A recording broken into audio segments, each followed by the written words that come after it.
buenos días a todos. Mi nombre es José de Jesús Borges Rivero. Soy residente de primer nivel de Medicina Interna de la Universidad de Cartagena y el tema que nos reúne el día de hoy en el marco de la gran sesión clínica del Departamento Médico es el síndrome de Guillain-Barré. Agradezco de antemano a mis asesores, el doctor José Correa, la doctora Loida Camargo y a mi tutora, la doctora Paola Posada. Tenemos que la afección o el compromiso en esta entidad va a ser a nivel del nervio periférico y de las raíces nerviosas. Es así que las polirradiculoneuropatías agudas inmunomediadas se van a clasificar bajo el epónimo de síndrome de Guillain-Barré en honor a dos de las primeras personas que hicieron la descripción del mismo, como es el doctor George Guillain y Jean-Alexandre Barré, a eso de los años 1916 durante la Primera Guerra Mundial, e incluye la polineuropatía esmelinizante inflamatoria aguda, la neuropatía axonal motor aguda, la neuropatía axonal sensitivo motor aguda y el síndrome de Miller-Fisher. Sabemos que estas tres primeras van a ser variantes neuroelectrofisiológicas y que desde hace 40 años se vienen describiendo distintas variantes clínicas del síndrome que vamos a abordar posteriormente.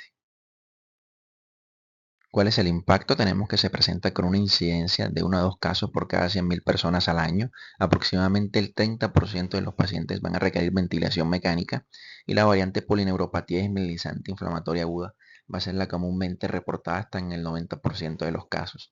El 66% van a tener una infección previa como antecedente y aproximadamente del 60 al 80% de los pacientes van a poder caminar de forma independiente a los 6 meses. El 10% van a requerir ventilación mecánica durante varios meses y el 20% van a quedar con dependencia del ventilador. La mortalidad oscila entre el 3 y el 7% y esto pues varía de acuerdo al entorno en el cual se encuentra el paciente, de modo pues que en entornos de bajos recursos se han descrito tasas de mortalidad de hasta el 17%. Es una emergencia neurológica tratable, es la causa más común de parálisis flácida aguda en el mundo y tiene una incidencia mayor en grupos de mayor edad, con un pico entre los 50 y los 70 años. Tenemos que la incidencia incrementa un 20% por cada aumento en 10 años y que se va a presentar más frecuentemente en hombres que en mujeres, con una relación hombre-mujer 1.51. Las tasas de incidencia varían de acuerdo a la región, probablemente debido a las diferencias en la exposición a organismos infecciosos y también se describen variaciones estacionales. Tenemos que para el año 2019 se reportaron en promedio 150.095 casos de síndrome de Guillain-Barré en todo el mundo. Y definitivamente las infecciones son el antecedente más común antes del desarrollo clínico del síndrome de Guillain-Barré. Infecciones del tracto respiratorio superior, del tracto respiratorio inferior, del tracto gastrointestinal, entre otras infecciones. Y no olvidarnos de ese tercio de pacientes que no tienen ese antecedente infeccioso, que no lo reportan. La infección por Campylobacter jejuni, sabemos pues que es la causa más común de gastroenteritis bacteriana aguda, se identifica constantemente como la infección antecedente más frecuente que se presenta hasta en el 30% de los pacientes. Sin embargo, solo 1 de cada 1.000 pacientes desarrolla síndrome de Guillain-Barré. Esto es importante porque se asocia con la variante motora pura o la neuropatía axonal motor aguda y con peores desenlaces en términos de una mayor discapacidad, una recuperación más lenta e incluso una mayor mortalidad. La incidencia del síndrome de Guillain-Barré puede aumentar durante los brotes de enfermedades infecciosas, recordando pues lo que sucedió en el brote de Zika, eso de los años 2015 y 2016, donde se reportaron en Colombia aproximadamente 350 casos de Guillain-Barré asociados pues con el Zika, y un recuerdo de ello es esta publicación que está en el New England Journal of Medicine de autores colombianos, en la cual reportaron 68 pacientes con síndrome de Guillain-Barré asociados a la infección por Zika en 6 hospitales colombianos de las ciudades de Cúcuta, Medellín, Neiva y Cali, y recordando también el aumento de casos que hubo en la pandemia COVID-19. Entonces, otros microorganismos infecciosos que se han documentado como disparadores del síndrome tenemos el citomegalovirus, la influenza, el chikungunya, el VIH, la varicela, la hepatitis E, entre otras. Las cirugías también se han reportado como factores disparadores del mismo, sobre todo cirugías ortopédicas y gastrointestinales, cuyo riesgo es mayor en las primeras 6 semanas postquirúrgicas, y fármacos, aunque esto no se ha evidenciado en estudios epidemiológicos, pero cada vez más son las descripciones de esto y también la plausibilidad biológica, sobre todo la terapia con antagonistas del factor de necrosis tumoral alfa, el tacrolimus, los inhibidores de punto de control inmunitario, entre otros. Como punto de buena práctica, la Academia Europea de Neurología nos recomienda siempre preguntar e insistir en los eventos antecedentes, sobre todo si el diagnóstico es incierto, para soportar el mismo. Entonces, con respecto a la fisiopatología, tenemos que la teoría más aceptada es la teoría del mimetismo molecular, en la cual el cuerpo produce anticuerpos dirigidos contra el lipoligosacárido presente en la membrana externa del Campylobacter jejuni. Tenemos que este va a tener una similitud estructural con los glicanos presentes en los gangliosios de los nervios periféricos, de modo que estos anticuerpos van a reaccionar de forma cruzada contra los gangliosios con el consecuente daño ya sea en las células de Schwann o a nivel del axón. Entonces, observamos en la imagen de arriba cómo hay ese infiltrado de macrófagos a nivel del axón y observen cómo los macrófagos y las células dendríticas se encargan de destruir las células de Schwann productoras de mielina. Y observen cómo a nivel de las células de Schwann están esos linfocitos T, CD4 y CD8 autorreactivos que generan un ambiente proinflamatorio y citotóxico y van a activar a los linfocitos B. Estos linfocitos B van a producir anticuerpos contra los gangliosios de los nervios periféricos. Ya estoy en la imagen de abajo. Y observen cómo se activa el complemento, el complejo ataque a la membrana. Hay un influjo de calcio a nivel del axón y a través de la calpaína, que es una proteasa, va a terminar pues con la disrupción del citoesqueleto y el consecuente daño a nivel del nodo de Ranvier, el paranodo y las terminales nerviosas motoras. Y esto es lo que nos va a dar los diferentes subtipos en el síndrome de Guillain-Barré. Observen a su derecha en la pantalla un nervio motor normal. Ahora en la imagen de la izquierda observen lo que sucede en el subtipo desmielinizante o en la polineuropatía desmielinizante inflamatoria aguda, donde los anticuerpos van a atacar a las membranas de mielina o a las células de Schwann, y observen en la imagen del centro donde los anticuerpos van a atacar o van a provocar lesión a nivel del axón propiamente dicho. Esto va a dar la forma axonal. Entonces, ya pasando al curso clínico, tenemos que el 95% de los pacientes tienen un curso clínico monofásico. Va a estar caracterizado por 4 etapas o 4 fases. Tenemos una fase prodrómica que va desde el evento antecedente, usualmente 4 o 6 semanas antes del inicio de los síntomas. Una fase progresiva que va desde el inicio de la debilidad hasta las primeras 4 semanas. Usualmente los pacientes llegan o alcanzan el nadir, que es el punto más bajo de debilidad, a la segunda semana. Luego viene una fase de meseta entre la cuarta y la octava semana y después de la octava semana una fase de recuperación. Es importante mencionar que se han descrito fluctuaciones en el tratamiento que van a ser definidas como hasta 2 recaídas con empeoramiento de al menos 1 grado en la escala de discapacidad del síndrome de Guillain-Barré o una disminución del MRC, que es la escala de fuerza muscular, dentro de las 8 semanas posteriores al inicio del tratamiento. Y observe que ese paciente que tiene 3 o más recaídas o cuya debilidad se prolonga más allá de 4 semanas, incluso más allá de 8 semanas. Importante considerarlo porque vamos a estar ante un paciente que tiene una polineuropatía desmielinizante inflamatoria crónica de inicio agudo.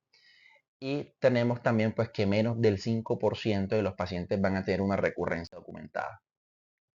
Entonces, la presentación clínica típica en esta entidad va a ser un paciente que se presente con debilidad bilateral, simétrica, ascendente, rápidamente progresiva, es decir, que inicialmente comprometa piernas y posteriormente brazos, se acompañe de hiporreflexia o arreflexia, o que se pueda acompañar de alteraciones sensitivas o déficit en los nervios craneales. ¿Listo? Es importante también tener presente que si el paciente llega al nadir en las primeras 24 horas, no descarta la entidad, pero sí debiéramos pensar en diagnósticos alternativos y sobre todo ese paciente en el cual llega el nadir o la debilidad progresa más allá de las 4 semanas, también debiéramos considerar un diagnóstico alternativo. La presentación clínica típica puede estar presente en el 5 al 10% de los casos, y ese paciente que se presenta con debilidad y sensibilidad asimétrica, en la cual los síntomas o la debilidad inicia de forma simultánea en todas las extremidades, en aquellos pacientes que encontramos los reflejos conservados o hiperreflexia. Esto se ha documentado especialmente en aquellos pacientes con la variante motora pura o la neuropatía axonal motora aguda, sobre todo hasta en el 10% de los casos y en esas fases iniciales de la presentación, o que el compromiso inicie en brazos o músculos faciales, o que se produzca una disfunción aislada de un nervio craneal previo al inicio de la debilidad. Aquellos pacientes que manifiestan un dolor intenso y difuso, y tenemos que la disfunción de esfínteres no excluye el síndrome de Guillain-Barré, pero hace pensar en diagnósticos alternativos, sobre todo si es persistente, si es grave y si se produce en unas etapas tempranas de este. Y es importante también que el nivel sensitivo definitivamente pues nos orienta a buscar mielopatía, pues al contrario del síndrome de Guillain-Barré. Entonces, con respecto a las variantes, vamos a tener variantes típicas y variantes regionales. Las variantes típicas, vamos a encontrar lo que es la clásica o sensorio-motora hasta en un 70% de los pacientes, la variante motora pura en un 15% de los pacientes, y ya pues las variantes regionales, porque van a afectar diversas regiones del cuerpo. En ellas vamos a encontrar la variante paraparética hasta en un 8% de los pacientes, la variante faringocérvico-braquial hasta en un 1% de los pacientes, la variante de parálisis facial bilateral con parestesias, la variante sensitiva pura y el síndrome de Miller-Fisher, que va a estar caracterizado por oftalmoplejía, ataxia y arreflexia, y dentro de este grupo se va a encontrar pues lo que es la encefalitis del tallo encefálico de Bickerstaff hasta en un 1%, y esto pues tanto el síndrome de Miller-Fisher como la encefalitis del tallo encefálico de Bickerstaff van a ser parte de los síndromes GQ1B. Y es importante también considerar que las variantes regionales pueden superponerse con variantes típicas o iniciar con el compromiso en cierta región corporal y posteriormente comprometer otras. Entonces eso es muy importante también tenerlo en cuenta y no olvidarnos de la disfunción autonómica, que en esta serie de aproximadamente 1000 pacientes con síndrome de Guillain-Barré de diferentes continentes se documentó hasta en un 25% casos. Y esta es una publicación en la cual nuestros docentes, el doctor Marco Antonio Luján y el doctor Eli Hernández Ayazo, que en paz descanse, el doctor Mario Lorando Silla, quien fue el autor principal de este reporte que fue publicado en el Acta Neurológica Colombiana, nos llamaron la atención acerca de ese paciente que se presentan con parálisis facial bilateral al servicio de urgencia. Siempre tener en el gabinete diagnósticos diferenciales y el síndrome de Guillain-Barré. Este fue el paciente, el cual pues se presenta con parálisis facial bilateral. Observe el signo de bilateral positivo. Posteriormente desarrolló debilidad, arreflexia en extremidades y pues fue manejado con inmunoglobulina endovenosa y tuvo un desenlace favorable. Entonces, ya con respecto al diagnóstico, lo que nos propone la Academia Europea de Neurología es que vamos a tener tres características requeridas para el mismo, las cuales van a ser debilidad progresiva en brazos y piernas, los reflejos miotendinosos ausentes o disminuidos en las extremidades afectadas, o un empeoramiento progresivo durante no más de 4 semanas. También nos describen características que apoyan el diagnóstico, como que el compromiso sea simétrico, que los signos y síntomas motores predominen sobre los sensitivos, que haya afección de los nervios craneales y describen especialmente parálisis facial bilateral, que exista compromiso o disfunción autonómica, insuficiencia respiratoria, que el paciente pues manifieste dolor en espalda o en las extremidades y que tenga pues un historial reciente de infección en las 6 semanas anteriores o posiblemente también cirugía. Y también nos describen hallazgos de laboratorio que apoyan el diagnóstico, donde hacen referencia a los hallazgos de líquido cefalorraquídeo y a los estudios de electrodiagnóstico que posteriormente abordaremos. También nos describen hallazgos que hacen que el síndrome de Guillain-Barré sea menos probable, y esto pues no dista mucho de lo que propuso el Instituto Nacional de Trastornos Neurológicos y Ataques Cerebrovasculares en 1978. Tenemos pues que estos criterios se han ido robusteciendo a lo largo de los años a través de diferentes autores o diferentes grupos de trabajo. Ellos pues esencialmente al principio lo que propusieron fueron hallazgos requeridos para el diagnóstico y pues describían lo que era la debilidad bilateral progresiva en brazos y piernas, inicialmente solamente piernas, y que se acompañara pues de ausencia o disminución de los reflejos miotendinosos en las extremidades afectadas. También describían hallazgos que soportaban fuertemente el diagnóstico y hallazgos pues que ponían el diagnóstico en duda.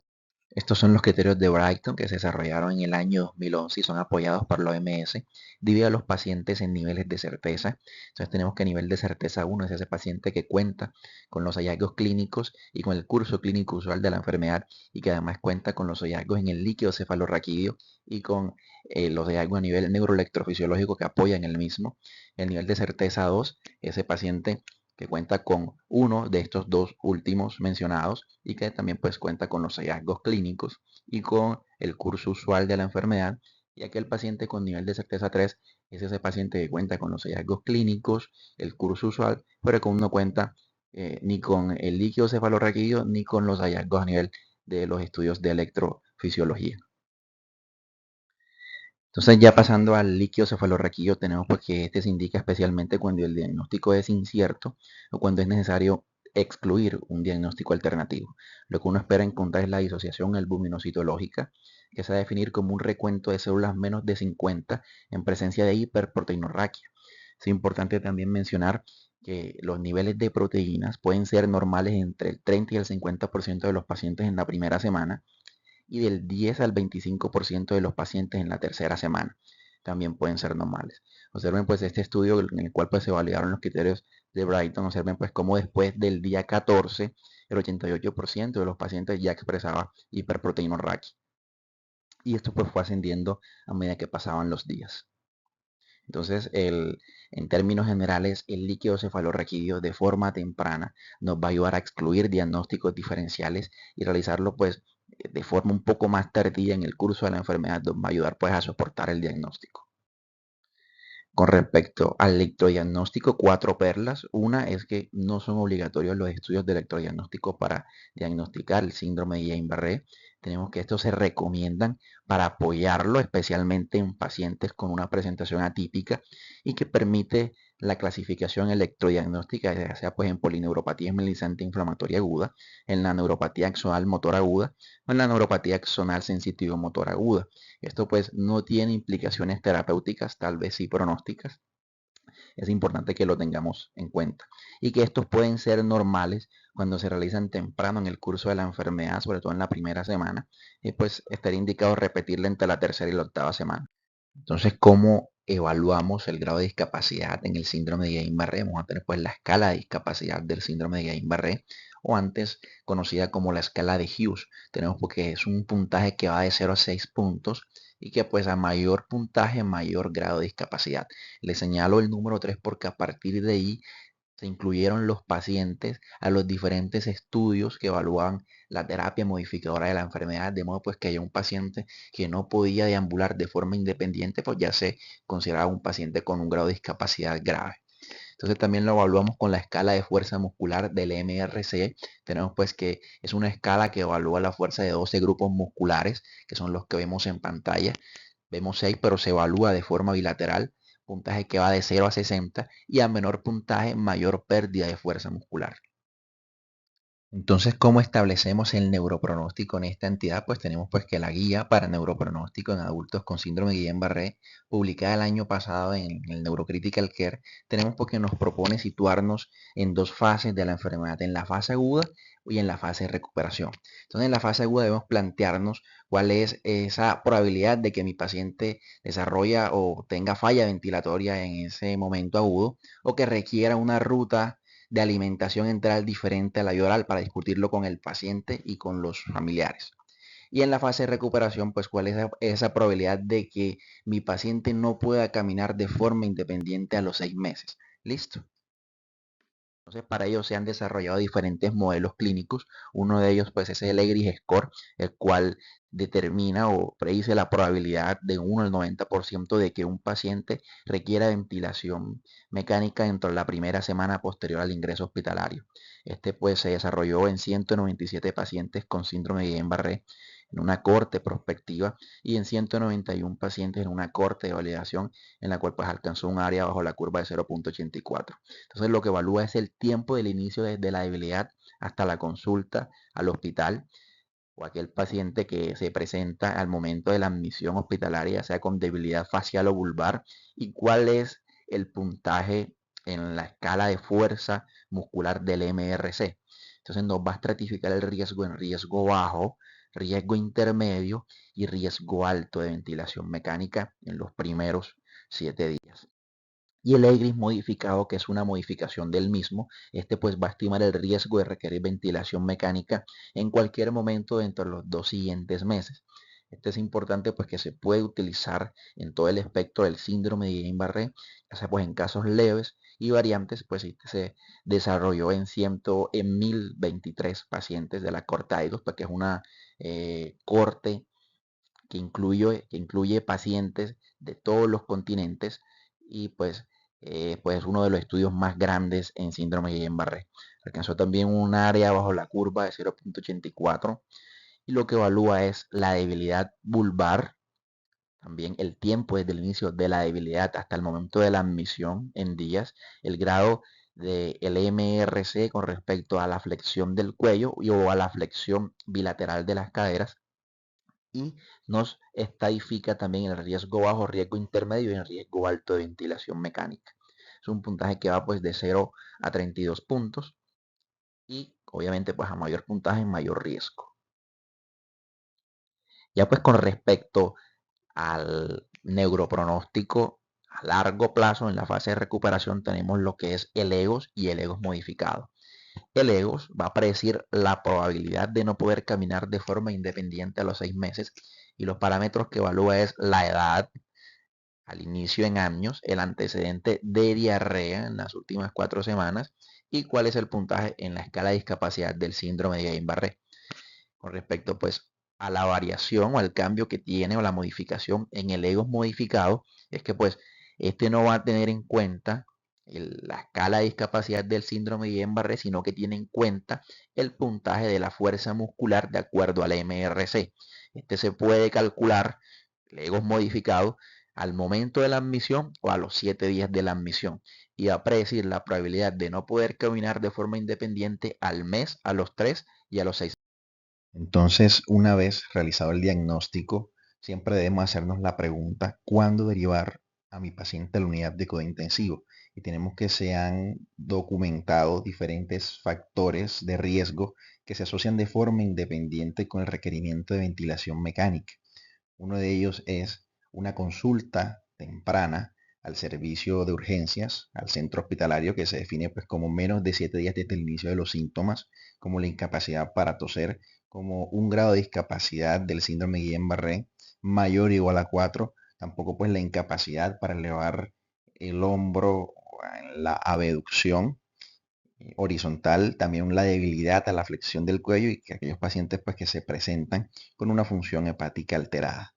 También tener en cuenta ese paciente pues que se presenta con un conteo vocal menor de 20, con inestabilidad autonómica, con deterioro clínico, especialmente debilidad de cuello, debilidad vulvar, que se presenta con un EGRIS score mayor o igual a 23.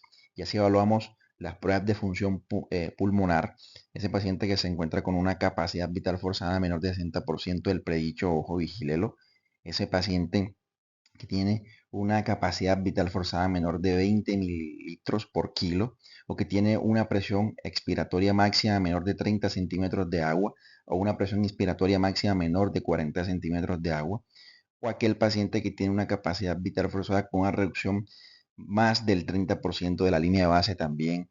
Vigílelo de cerca, ojalá en una unidad de alta dependencia, porque eh, pueda que le haga falla ventilatoria. E incluso cuando la capacidad vital forzada cae en menor de 10 mililitros por kilo, ya pues una de las recomendaciones es, a juicio clínico, realizar una intubación electiva.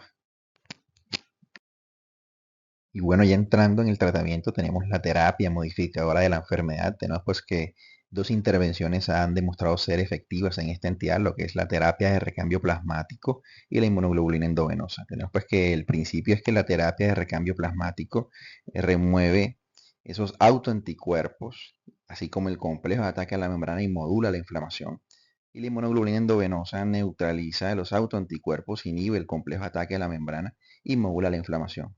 Es importante también tener claro que la recuperación va a depender del proceso de remilinización y del grado de degeneración axonal secundario. Entonces, ¿en qué paciente está indicado el tratamiento? Estos son pues las recomendaciones que nos proporciona la Academia Europea de Neurología, y es ese paciente que tiene incapacidad para caminar de forma independiente, es decir, que tiene un grado de discapacidad mayor o igual a 3 en la escala de discapacidad del síndrome de Guillain-Barré.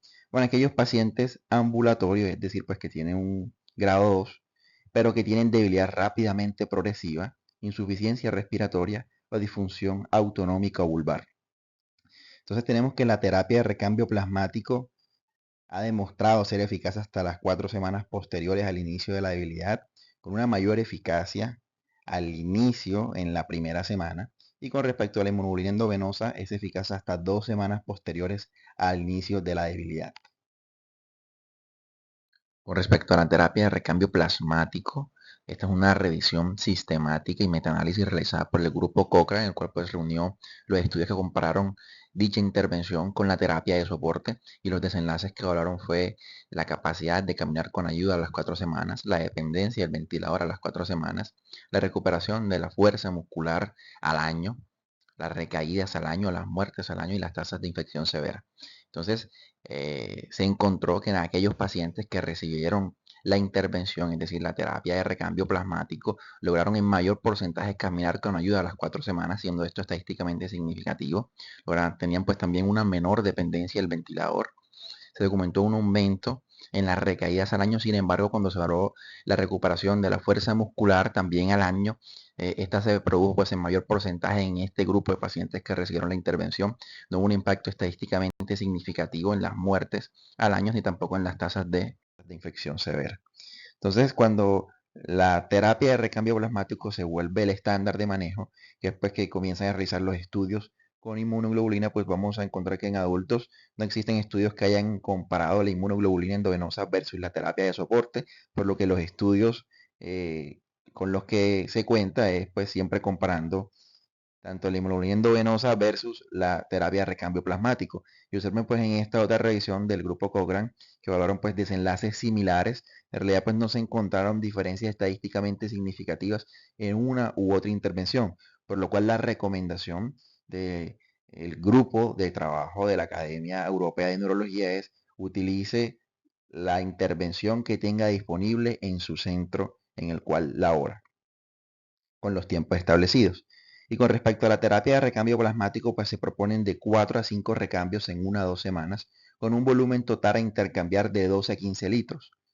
Y también pues ellos hacen una recomendación débil y son 2 recambios en paciente con discapacidad leve, es decir, pues que tenga un grado de discapacidad 2, de acuerdo pues a la escala del síndrome de Guillain-Barré, en las primeras 2 semanas del inicio de la habilidad.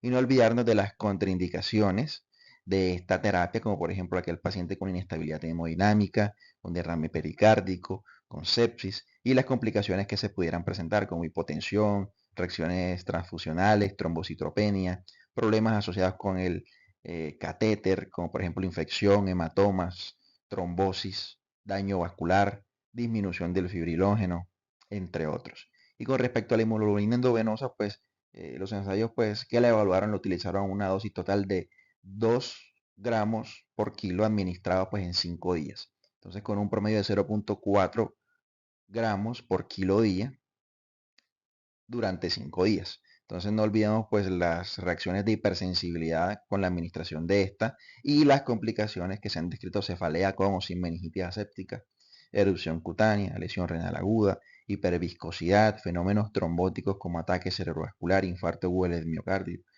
Y con respecto a la terapia con corticosteroides para el síndrome de Guillain-Barré, pues tenemos pues que lo que nos demostró esta revisión sistemática y metaanálisis del grupo Cochrane es que no aceleran la recuperación del mismo ni afectan el desenlace a largo plazo. Al contrario, pues retrasan la recuperación y se asocian pues con los eventos adversos que ya todos conocemos de este grupo de medicamentos. Entonces, el grupo de trabajo de la Academia Europea de Neurología recomiendan fuertemente en contra del uso de los mismos en esta entidad. No olvidarnos también de las complicaciones que se pueden presentar en estos pacientes propias de la inmovilización, como la enfermedad tromboembólica venosa, como las úlceras por presión, como las úlceras corneales, el delirio, e intervenirlas en caso de que lleguen a presentarse. Tampoco olvidarnos de los imitadores o los camaleones del síndrome de Guillain-Barré, como por ejemplo las patologías que afectan a la unión neuromuscular como la miastenia gravis, el botulismo, las patologías que afectan el músculo como las parálisis periódicas hipocalémicas, entre otros. Ya pasando a las conclusiones, tenemos pues que el síndrome de Guillain-Barré es un síndrome heterogéneo con diferentes formas de presentación clínica, que el reconocimiento y el tratamiento temprano son imprescindibles y el objetivo del tratamiento es prevenir el daño axonal grave y minimizar la discapacidad a largo plazo. Muchas gracias a todos por su atención y quedo atento a cualquier pregunta e inquietud que les surja.